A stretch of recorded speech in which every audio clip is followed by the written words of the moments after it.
Halo, ketemu lagi di Mika Hiskia Channel. Ini video kedua aku yang berhubungan dengan saham dan forex. Ngelanjutin video aku yang pertama ya. Ini backgroundku di saham sekarang.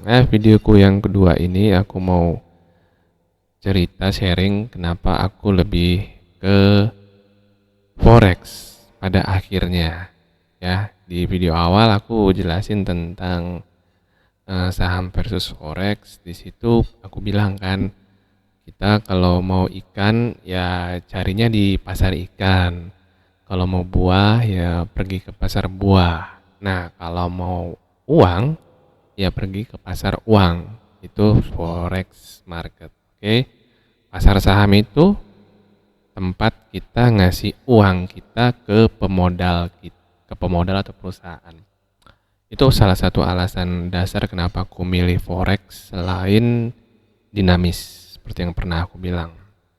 Tapi ada alasan pendukung lain kenapa aku sudah nggak tertarik lagi untuk terlalu fokus di dunia pasar saham. Alasan pokoknya kalau menurut aku, ceritaku itu karena regulasinya kayaknya nggak mendukung banget ya, nggak nyaman buat aku. Nggak tahu yang lain, tapi ini pendapat pribadi. Nah, di sini aku hanya mau berbagi pengalaman terkait ketentuan-ketentuan tradingnya yang menurut aku rasain itu nggak enak, nggak fair ya. Jadi dari dulu sampai sekarang yang aku alamin itu kalau beda pemimpin pasti beda lagi suasana trading sahamnya. Ada zaman ketika presiden, menteri keuangannya siapa, trading sahamnya terasa nyaman. Ada zaman presiden dan lain-lain, aroma pasar sahamnya nggak nyaman. Nah, untuk saat ini aku tuh udah ngerasain di pasar saham itu dengan pergantian sampai 5 presiden. Dan masing-masing itu ada feel-nya sendiri. Ada yang paling enak. Nah, ke belakang ini sejak 2018 sampai sekarang 2023 itu aku ngerasa pasar saham itu nggak nyaman ya menurut aku. Ini pendapat pribadi ya, jadi hanya mau sharing. Yang merasa nggak nyaman itu aku sih sederhana aja ya, apalagi ketika pas mulai COVID itu yang aku ngerasain agak mulai aneh itu pas COVID. Kenapa? Itu pas berhubungan dengan jam bursanya. Kenapa berhubungan nggak nyaman? Karena yang aku rasain kok lama banget dia nyesuain ke normal sebelum COVID gitu loh. Padahal zaman ketika sudah mulai kembali kerja harusnya kan jam bursa itu bisa balik lagi ke normal, karena untuk di trading saham ini kan semua udah paperless ya, udah canggih lah. Tapi kenapa menurut dia balik lagi ke normal itu lama? Itu salah satunya. Terus yang paling mencolok lagi, yang nggak nyaman buat aku itu untuk trading, karena aku lebih cenderung trading ya, bukan investor. Itu di ketentuan batas atas dan batas bawahnya, kalau bahasanya ARB dan ARA-nya. Kenapa dia lama sekali itu nyesuaiin ketika COVID atau ada kejadian yang luar biasa, itu kan biasanya kadang pasar saham di halt ya, ditunda. Nah, tapi ketika dibuka ada memang penyesuaian, tapi itu kan biasanya cepet ya. Nah, ini dia itu lama banget, 35 naik, bisa 35% naik, 6% turun. Dan itu dari COVID sampai sekarang sekarang aku bikin video September tanggal 4. Itu tapi sekarang maksudnya berubahnya itu dari mulai kan tadi dia naik 35, turun dibatasin 6 ya, nggak simetris. Nah, ketika bulan Juli 2023 itu baru mulai ada penyesuaian. yang turunnya dibatasin sampai 15. Nah, per hari ini aku buat video tanggal 4 September, baru dia bisa masuk simetris. Naik 25, turun 25, naik 35, turun 35. Coba bayangin dari 2020-2019 itu asimetris. Siapa yang diuntungin? Yang diuntungin itu pendana besar. Coba hari pertama contohnya, dia borong 35%, dia habisin. Besoknya dia naikin lagi 5%, besoknya dia stall. Besoknya lagi dia bikin 6 hari berturut-turut ARB. 6 kali 5 30. Dia hari pertama kedua 35 tambah 5. Udah ada selisih 10% kan up. Jadi tinggal diatur aja harga, naik sedikit, dia keluarin naik sedikit. Jadi itu salah satu yang menurut aku nggak fair ya. Karena permainannya bisa dibilang kotor kalau seperti itu. Jadi kalau misalnya 35 lawan 35, 35% lawan 35%, bull 35, bear 35. Wah, ya udah kuat-kuatan aja, kuat-kuatan dana. Siapa yang arisan tergantung kelompok mana lawan kelompok mana kalau menurut aku ya, itu pendapat pribadi ya. Terus ada lagi yang makin tidak nyaman.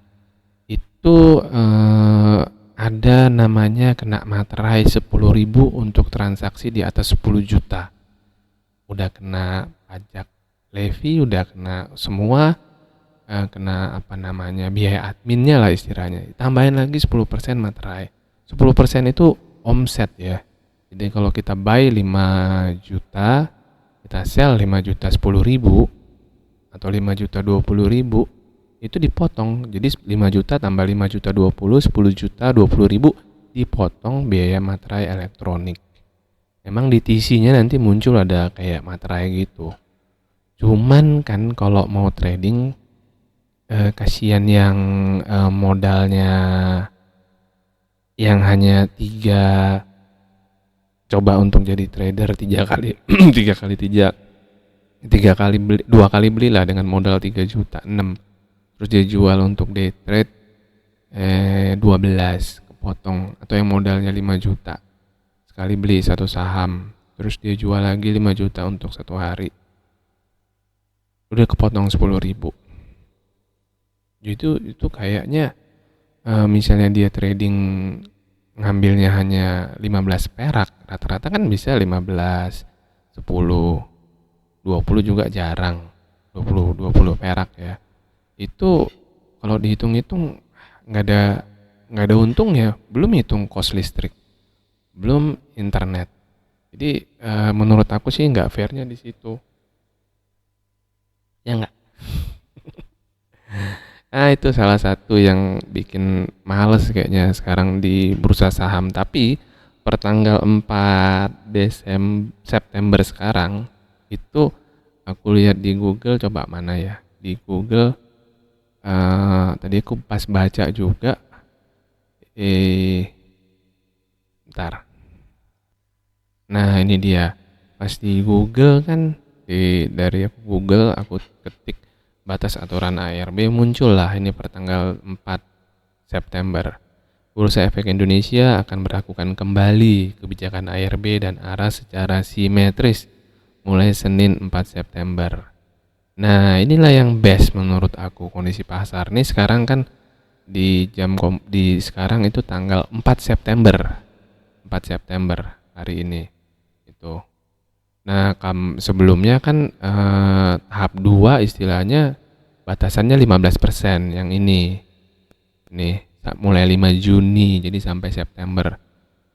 Pertanyaan yang lucunya, kenapa lama banget ya untuk bikin ke 35? Dari 15 ke 35. Apa ada dana yang belum keluar? Istilahnya kan seperti itu.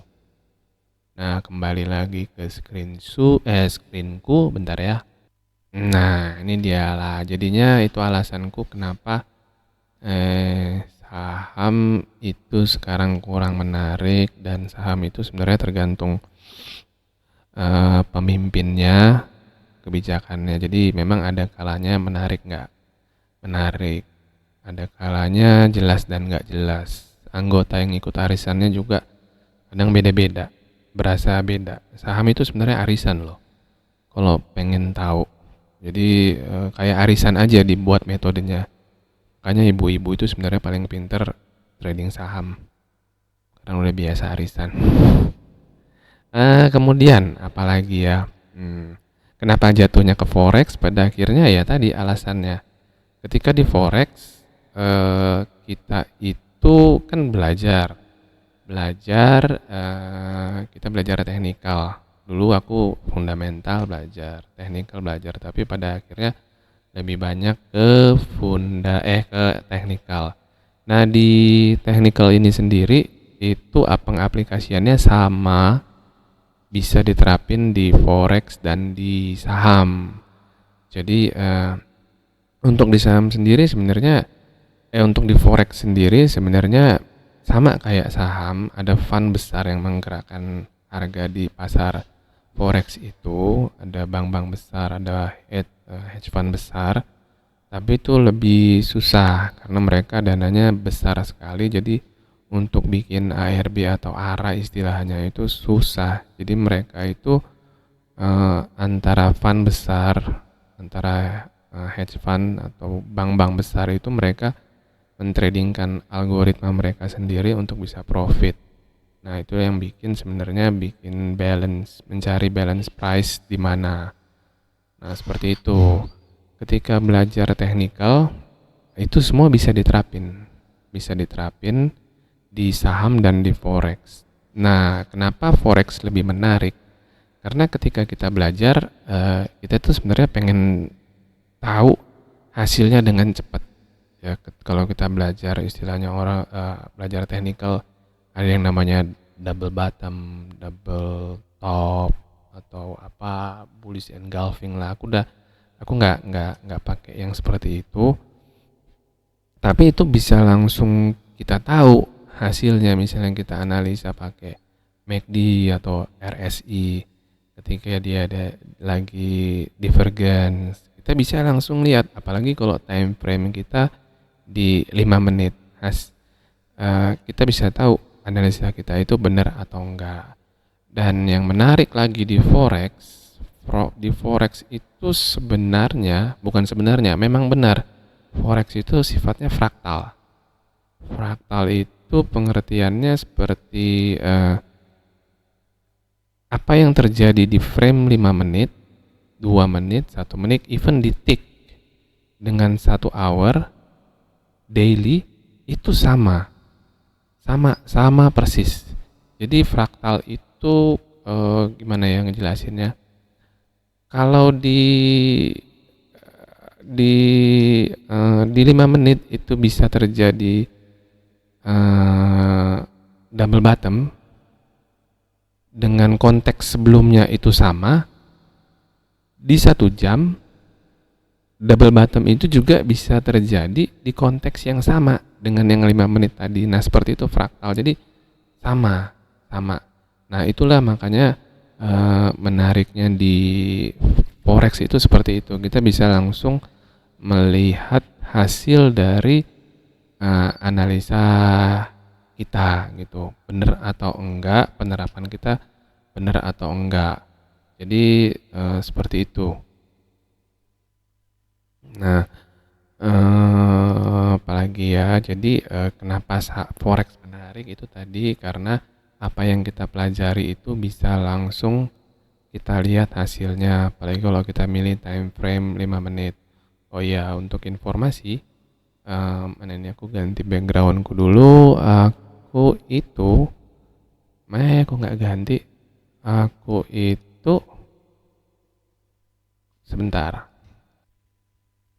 Oke, ini aku tadi sempat pause mau ganti screennya karena belum biasa.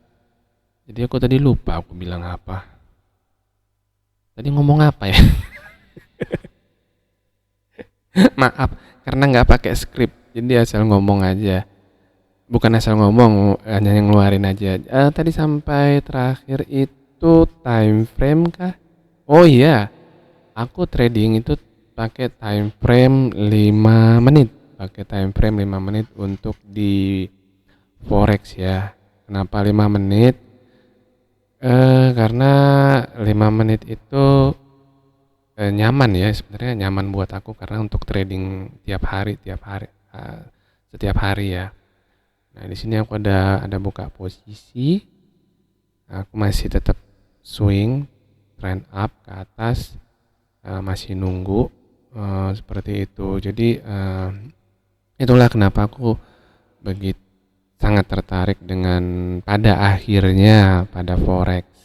Dulu aku benar-benar saham banget, tapi sekarang forex banget. Aku lebih senang forex, tapi lebih senang cinta rupiah. Kayak bajuku gini loh guys. Aku cinta rupiah gini ya. Gitu. Itu video aku, pendapat pribadi tentang kenapa lebih memilih forex. Oke.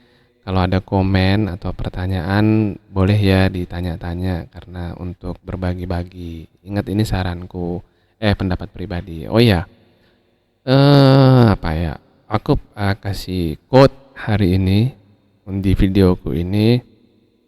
Oh, pertama sebelum quoteku aku pengen kasih saran untuk yang pengen belajar trading atau di saham atau di forex. Ingat, lebih baik sih memang terjun, kalau menurut aku terjun ke forex langsung dan saham bersamaan lebih baik, nggak apa-apa. Jadi bisa langsung tahu. Tapi ketika di mana tuh di forex jangan pakai real money, pakai demo account dulu. Kalau pakai real money, pengalaman kamu baru setahun, 2 tahun, 2 tahun ya aku bilang, pasti kalian loss. Berani aku jamin. 2 tahun pun kalian pasti loss. 2,5 tahun, 3 tahun, pasti loss. Terus kapan bisa berhasilnya? Nanti aku bikin video lagi. Berapa lama bisa berhasil? Tapi sebenarnya nggak juga sih, nggak mengikat ya. Tergantung karena tipe-tipe orang ketika belajar itu ada yang cepat untuk mengerti, ada yang lama, ada yang memang keinginan tahunya itu tinggi sekali, jadi dia cepat menyerap dan dia bisa inline dengan perasaan dia untuk trading, untuk kerja di saham dan di forex. Oke, jadi itu saran dari aku. Intinya pertama, ketika ingin terjun itu lebih banyaklah berinvestasi di waktu untuk belajar ketimbang kamu banyakin investasi untuk trading saham atau forex. Nah, itu dia. Banyakin investasi di belajar, invest di otak kalian, belajar biar nanti kalian berhasil gitu loh. Oke, jadi untuk saat ini itu video dari aku. Nanti aku next video mau coba bagiin juga bagaimana caranya belajar. Aku bikin apa seperti kayak referensi ya atau silabus ya untuk bagaimana sih untuk belajar di next video biar sama-sama bisa ngerasain berhasil gitu. Oke, terima kasih sudah menonton. Mudah-mudahan ini berguna. Ingat, lebih banyak investasikan waktu kalian untuk belajar di saham dan forex daripada kalian banyakin investasi langsung terjun besar-besaran di forex dan saham. Oke, sekian dari saya. Semoga berguna. Terima kasih sudah menonton. Dah.